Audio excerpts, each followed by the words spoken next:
I witnessed my husband cheating. I think it's rare for someone to have that experience. Most people would probably confront their husband after finding proof of their infidelity on their phone. However, I saw it with my own eyes. And it happened in a place and at a time when I never imagined that so many people would witness it. Well, I have always felt suspicious about their relationship, but I never expected to witness my husband cheating in such a public place. My name is Christina. I'm a stay-at-home mom with a 6-year-old son. The day I witnessed my husband cheating, he had the day off from work, and we had planned to go out as a family. But when I woke up, my husband was already gone. I received a message from him saying, "I'm going to take care of my sister, who has a fever of 102.2 degrees Fahrenheit. It seems like no one is home today, so I'll be back in the evening." A message saying that came in. I let out a big sigh. I had told my son that we were going to an amusement park today, and he had been looking forward to it since the day before. I had heard that my husband had been put in charge of a big project recently, and he hadn't had a break in the last 6 months. So this was supposed to be a rare chance for our family to spend time together. But he went to take care of his sister instead. She's supposed to have a fiancé, so he could have left her to take care of herself. Besides, my husband has a sister complex. The reason he started dating me? It was because he said I looked like his sister and was wonderful. I remember feeling uneasy about that. I had met his sister a long time ago, and she was a very beautiful and kind person. So I guess looking like her is the highest praise my husband could give me. But I couldn't help feel creeped out by it. My husband used to say, "I want a boy and a girl." And he frequently initiated sex. But since our son was born, the frequency has decreased noticeably. Now, it's non-existent. We're still young, and my husband used to be a person who enjoyed sex.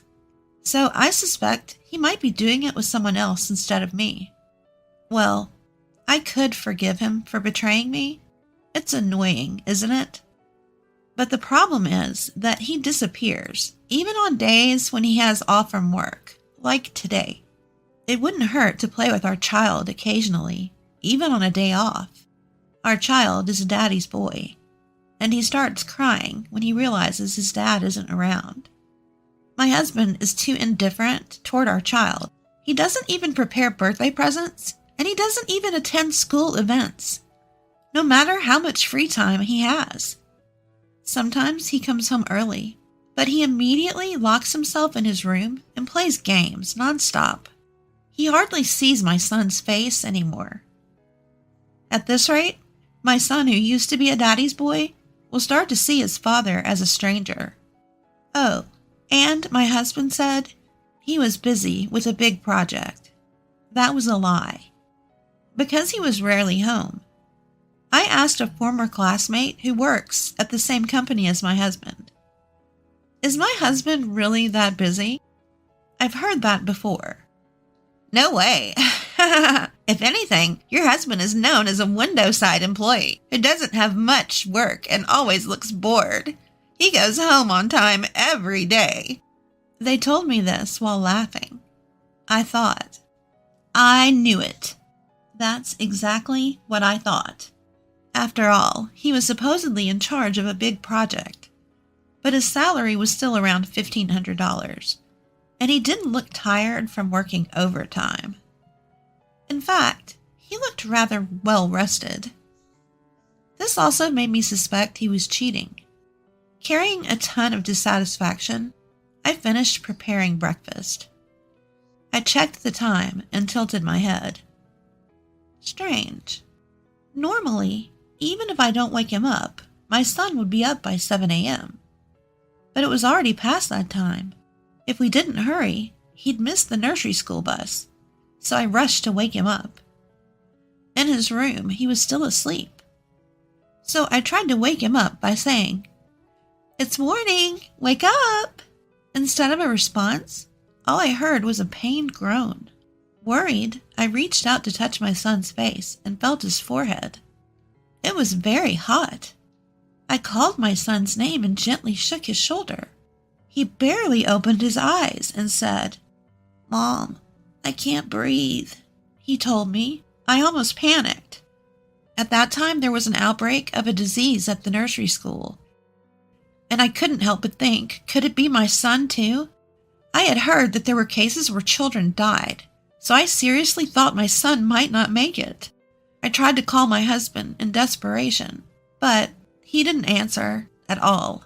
With no time to wait for a reply to an email, I contacted my mother to ask her for first aid advice.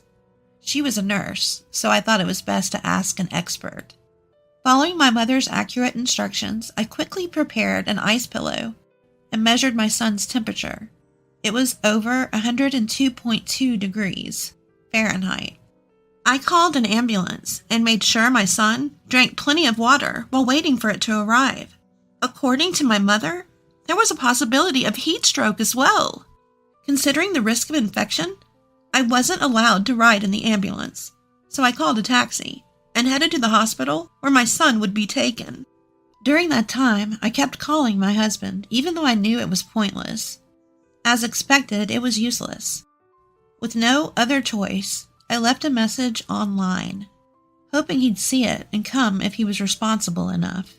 Upon arriving at the hospital, I waited in the hallway outside the emergency treatment room, praying for my son's treatment to be over. In the past, my father had been taken into an emergency treatment room and never made it out alive. What if my son doesn't make it either? As I imagined the worst, my mother, who had come to support me, encouraged me. "It'll be okay. It'll be okay." And then, an hour later, my son was saved. But they said it was best for him to be hospitalized for a week. So he was taken to a hospital room. In the end, my husband didn't come home that day. The next day, I went back home to get some clothes for my son and decided to bring him some fruit as a get-well gift. I thought I'd also greet the doctor who had helped us the day before, so I passed by the emergency treatment room. But suddenly, the area became chaotic. Did someone get brought in? Thinking I might be in the way, I decided to postpone my greeting to the doctor. As I was about to go to my son's room, I saw a man and a woman on a stretcher.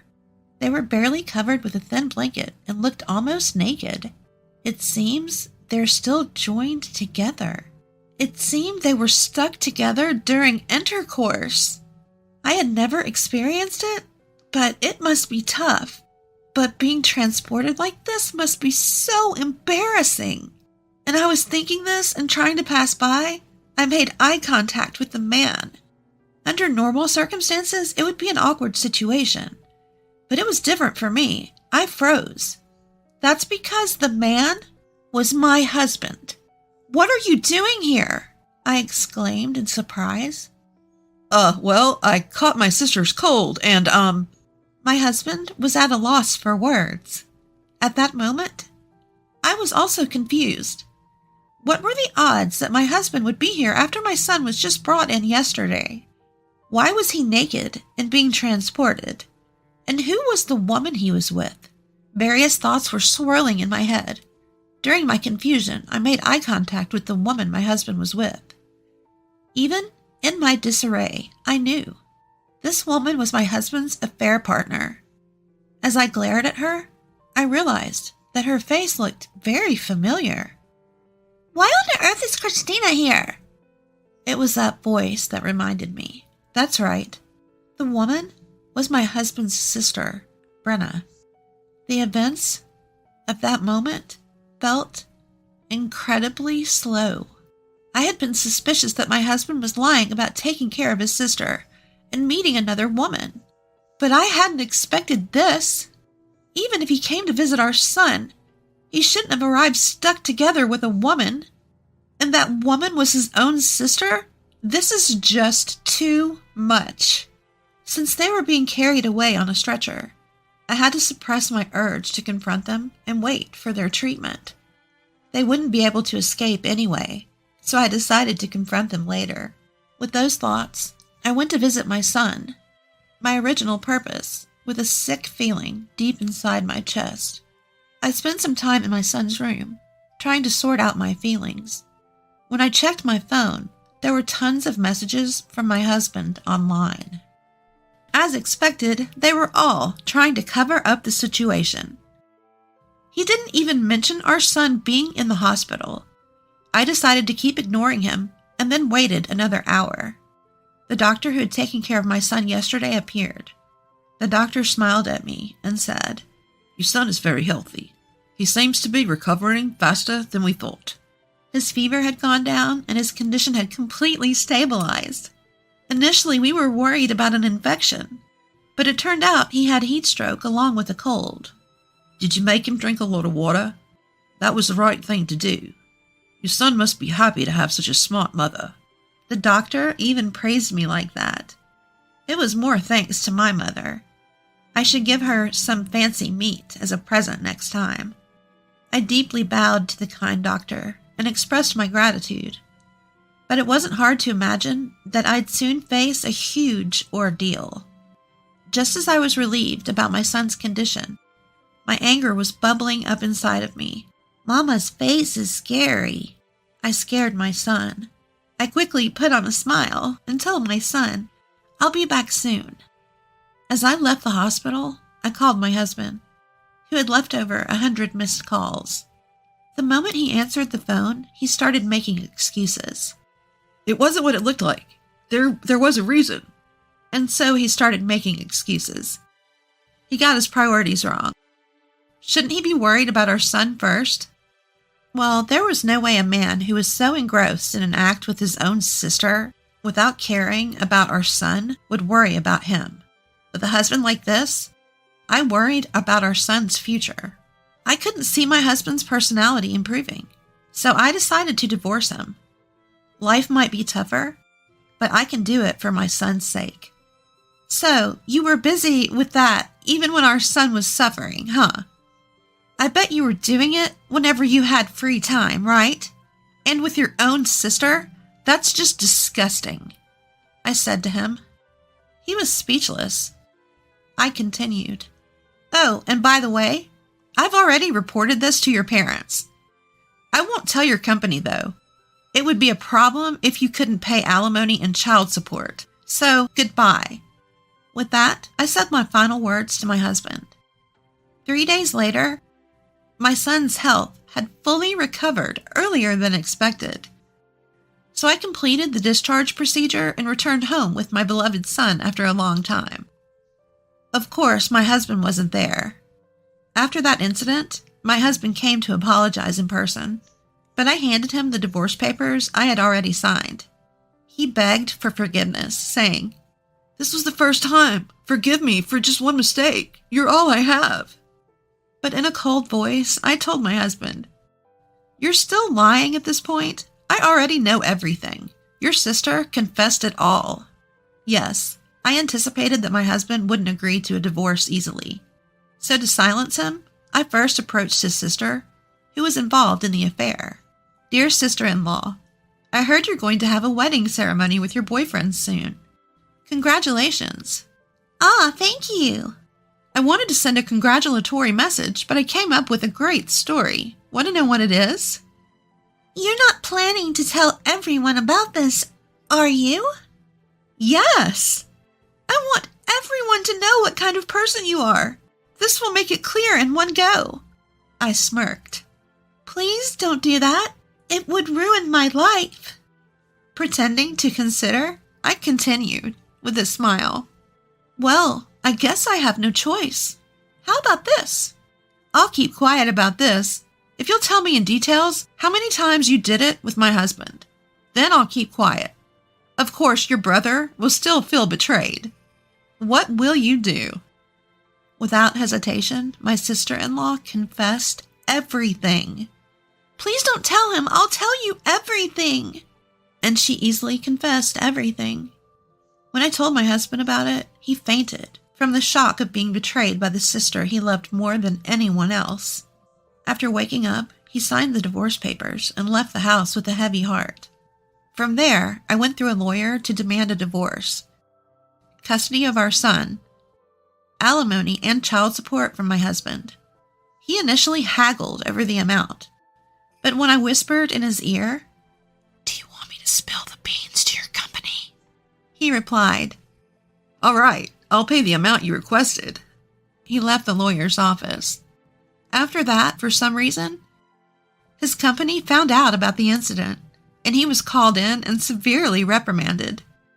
A month later, my husband got fired from his job and now works at a food factory, putting strawberries on cakes to pay for alimony and child support. For some reason, people at the factory knew what he did, and he's always the subject of rumors among young girls, making him feel uncomfortable.